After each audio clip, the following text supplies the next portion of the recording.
Hey, what's up, players? It's XilentFlex, and welcome to the 6th episode to this series. I don't really think I need much more of an introduction. Most of you guys know exactly what this series is called, so let's go ahead and just get started with today's topic.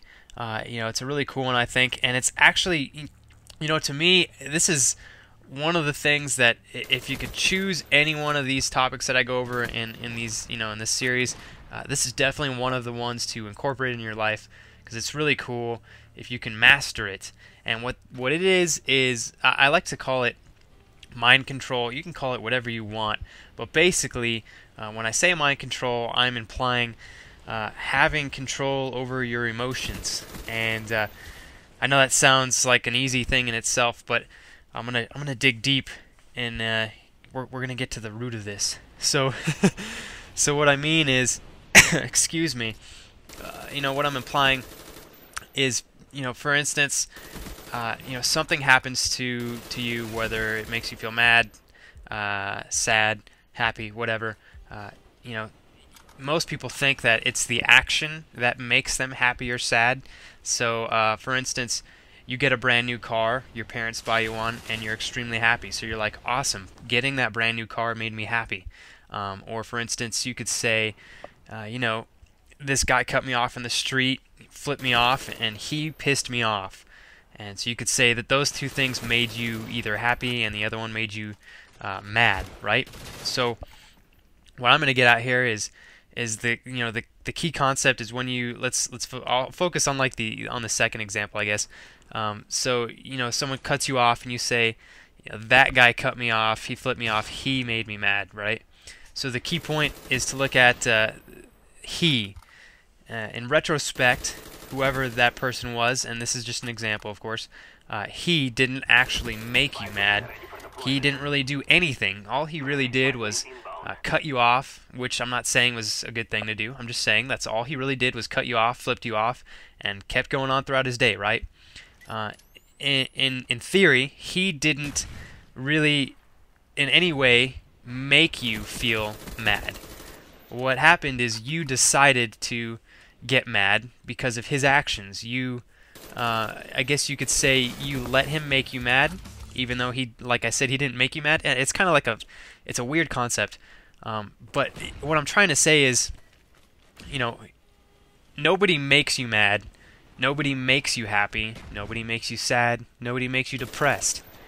You guys decide to feel happy, you guys decide to feel mad, you guys decide to feel depressed. You have control over all those feelings, whether you guys recognize it or not. And I think 90% of the time it's all on the subconscious level. Especially, I think the easiest things to say, like to distinguish this as, are just things that piss us off. Because it's just so easy to blame it on other things. And in reality, you're deciding to be mad on your own. So what this is my concept is learning to control your emotions and take action, and just deciding that you're not going to let things affect you. And trust me, I am not a master at this at all. I just really believe in this concept, and my dad has been like preaching this to me for years, and it's so true. And I will say honestly, it's really hard to master, and sometimes you're like, this is BS. But when you really sit down and think about it, it makes sense. And if you can master it, totally just pip ass, b-ballin', just g-nizzleness up in here, whatever word that is.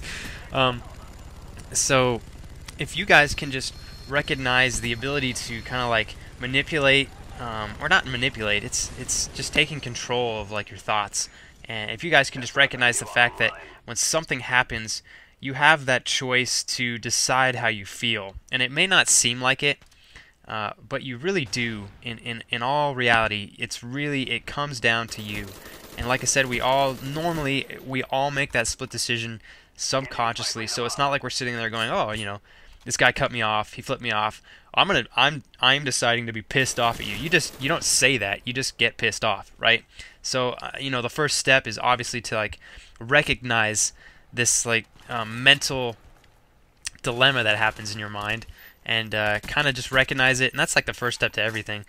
But once you reach that point where something bad can happen to you, and you can just sit there and go, okay, all right, I could get pissed, or I could not let this affect me at all, and I can be a baller, and I can just be happy, or I can just, at the least, I can be content. I won't let myself jump off that cliff and get pissed off. That's, I think that's extremely cool to have the ability to just be like, okay, I'm not gonna let this affect me. I'm just gonna keep it cool, keep it chill. As I like to say, I'm gonna keep it real, and I'm just gonna keep going through my day. And that applies to every emotion you can think of that you have control over. And I personally think that having that strength to just make that decision for yourself is really hard to acquire. But if you can get it, or if you can at least practice it and get better every day, that will help you guys have a badass life. For anybody who disagrees, that's fine too. This is just my opinion. These are just things that I'm thinking and flying of, whatever. That didn't make any sense, but but you guys catch my drift. So continue to work on those master mentality, mind reading, just mind control, Darth Vader skills you guys got going on, and master this with me, because it'll be an awesome life journey if we can all get this down. Boom, just like that. Sorry if I'm not making any sense. I have gotten like 3 hours of sleep over the past 2 days, which I would not recommend, but I'm still keeping it real. Anyways, guys, thank you all for watching this video. I give you guys bunches of hugs and kisses. No homo. Thanks a lot, guys. As always, stay fly, stay fresh, and keep it real. Like you guys continue to just keeping it real. Another just random ass, don't make no sense. I'm just gonna end it here, guys. Thanks for watching. Peace.